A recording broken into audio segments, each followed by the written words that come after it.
Hi everyone, and welcome to my channel where I talk about movies. And I will, at the end of this video, give a brief update on the current state of my video channel and my health for those who might be interested. But the movie I want to talk about today is from 1974, and it is Effie Briest, starring the great Hanna Schygulla, directed by Ranier Werner Fassbinder. And it is an adaptation from a novel that Fassbinder always loved by Theodore Fontaine, written in 1895. A classic film that Fassbinder had wanted to be his debut film, but obviously this is a costume drama.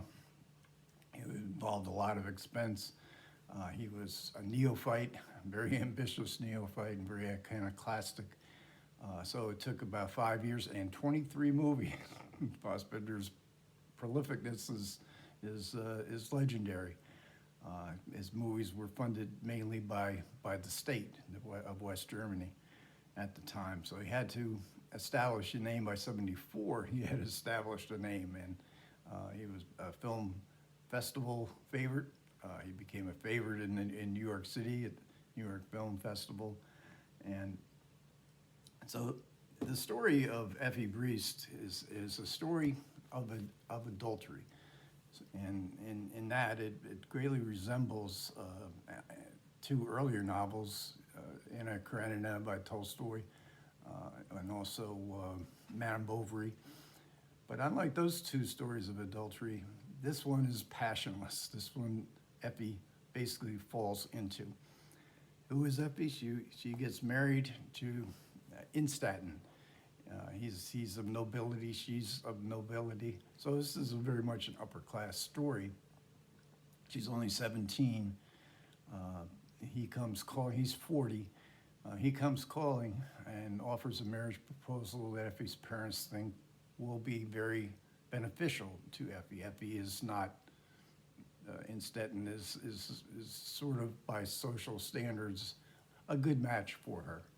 She is a fun-loving, she's had a fun-loving childhood. She's an only child. She's doted upon by her parents. There's a little added kink to this story in that 20 years before, in Staten had come a calling for Effie's mother with a marriage proposal. But Effie's mother thought that the man she eventually married was a better catch, and certainly Effie grows up in a very luxurious, her father's not tremendously wealthy, but well-to-do. They live outside Berlin on a great estate. But Effie's only 17. She's still basically a child. And Innstetten is sort of, he has affection for her, to be sure, but he's also rather cold, a kind of he's often described as pedantic, a school teacher kind of figure that might not be all that well suited for Effie. And her parents discuss that amongst themselves, as, have we done right by Effie? And they discuss it for a while, and Effie's father uses a phrase, when they plumb the mysteries of human behavior, relationships, it's just too vast a subject. The father ends their conversations with. So Innstetten, who had been in the army in his courting days of Effie's mother, had left it for life studying law, becoming a civil servant. He's rising, he's on the rise, but he has to be sent to sort of outlying areas. He has to work his way up. He's now very much noticed. Effie is seen as a very, a well match, for a civil servant, with the ambition to get ahead. So he has to live in this, he has to govern in this Baltic seaport, far away from what Effie is used to. She believes there's a ghost in the house that they've moved into. She has one real friend, but there's no society there, kind of life that Effie was used to. And then Innstetten is called away, to spend a couple of months in a place where he cannot take Effie. So Effie's left on her own, and she falls under the influence of Krampus. And Krampus is the Vronsky character here. And both Krampus and Stettin knew each other at one point because they fought in the army when they were in their early 20s. And Stettin knew that Krampus was a womanizer, but he had a different attitude towards life, a sort of joy of life that Effie is attracted to. But this affair just falls into play. But then, this is a familiar story. You can pretty much guess some of the events that happen. But Fontaine's style is really remarkable. And as I said, this was a favorite of Fassbinder, in that it's got great dialogue. Fontaine reads, this is a beautiful translation, highly recommended for anybody who is curious about the German literature of this era. And so he has lots of great dialogue. He has a narrative technique where he brings you to a emotional climax. You anticipate the climax, but he denies you the moment-to-moment emotions of that climax. He just describes it in a couple of sentences. This is very much attuned to Fassbinder's style. So you can understand, in some ways, you can understand Fassbinder being attracted to this story, but his Fassbinder's early films were all sort of film noirish, and this is a costume drama. I think it's his first time that he films a literary adaptation, especially one of this magnitude. Later on in his career, for German television, he would do an adaptation of Berlin Alexanderplatz. So, and Fassbinder's adaptation of this novel is so unique. It's a 2-hour and 20-minute movie. And when you finish the movie, you will feel as if you have read a novel, because it is totally faithful to the novel. The dialogue, I think, I read the English translation, but it's purported to be word for word. And then there's a whole lot of text that is delivered by Fassbinder himself. So I've never really seen a movie that was this faithful to the adaptation. So when you're done, do you want to read the novel? Well, you've actually sort of read the novel in this adaptation. And of course, Fassbinder he employs very much distancing devices. His relationship to Bertolt Brecht. He wants you to see the emotions, perhaps even feel the emotions, but at a level in which you kind of critique the emotions that the characters are expressing. And he poses his actors often in kind of tableau type. At the end of some scenes, everybody just sort of stops and they look here and there, and we regard them. We're sort of at one remove from the film, so it's very much different. Fassbinder, like I said before, is an iconoclastic filmmaker. There's nobody else like him. He uses black and white. His previous films, he had been working in color. Some of his early films were in black and white for financial constraints. Why use black and white here? Fassbinder is quoted as saying, Fassbinder is saying that black and white are the two most beautiful colors. And he doesn't do fade to black, he does fade to white here. This is very, very memorable. And along with, this which could be seen as a very dry adaptation, you have Fassbinder's sort of electric mise en scène. I mean, he employs beautiful tracking shots. He's known for his mirror imaging, which he uses very often in this film. So you see the character here, then you see a reflection. It's certainly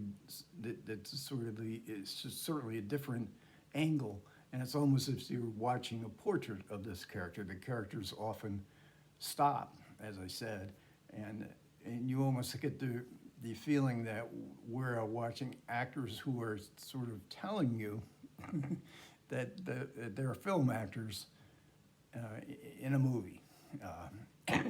And this level of distancing, emotional aridity, I guess some people would call it.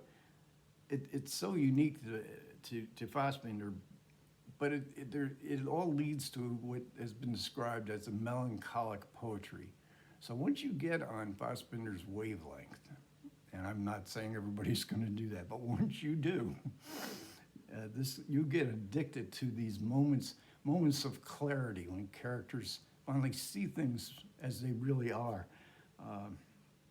and that they have talked about, that they have agonized over, and you have these moments of clarity, these moments of melancholic poetry, and so once you feel that Fassbinderian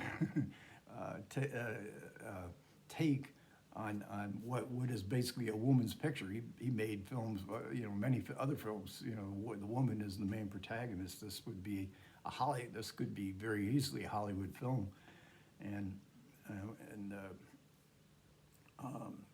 his films, in this film in particular, is the story of couples going through, agonizing over things that their behavior versus the social constraints within which they live. And there was a code, an honor code amongst the aristocracy that they have to live by. And for Innstetten to continue to move up in the civil service, and this is the era of Bismarck. And the other couple is Effie's mother and father, who also have these discussions. And as I said, the dialogue coming from Fontaine's book is very, very good. Effie is a beautiful drawn character. She can't be predicted, and she has not conformed to a social norm, and Fassbinder says in a quote, and this is a book by Christian Brad Thompson, a book on Fassbinder. I've read a lot of books on Fassbinder. This is the best. Thompson was a colleague. He knew Fassbinder very well. The 10 pages or so that he devotes to Effie Briest is just chock full of information and analysis of Fassbinder's technique, and Fassbinder's addictive personality. He would die of an overdose in 1982, having made over 50 movies. He was, I think, 38 years old. But once you get on that emotional wavelength, you got to see them all. And I have not seen. I was very lucky because I lived outside Philadelphia. The Ritz Theater in Philadelphia was a brand new art film. I think in the initial phase they had 3 cinemas. And when Fassbinder was discovered in New York City, the owner, this was a family-owned theater, and he just fell in love with Fassbinder. We were able to see, every week there was a new Fassbinder, from 2 or 3 years prior, then the new one would come out. It can be an addiction because of these moments of clarity, these in agonized situations, and you want to see more of it. And so when I finished, I hadn't seen Effie Briest in many years, and then I immediately turned to see Martha, the story of the great Margaret Carlson. So there's the question of where do you start with Fassbinder? Now I would say that don't do it chronologically. These early films, although they're full of interesting moments, Fassbinderian moments, they can be tough. So I would just pick and choose some of the best ones. There's probably 10 or 12 films before you go back to his real early films. And I think Effie Briest is pretty much, it was a big hit for, I don't know if it was a big hit, but it was a hit in Germany. And basically because in Germany, the Fontaine novel is considered one of the great classic novels.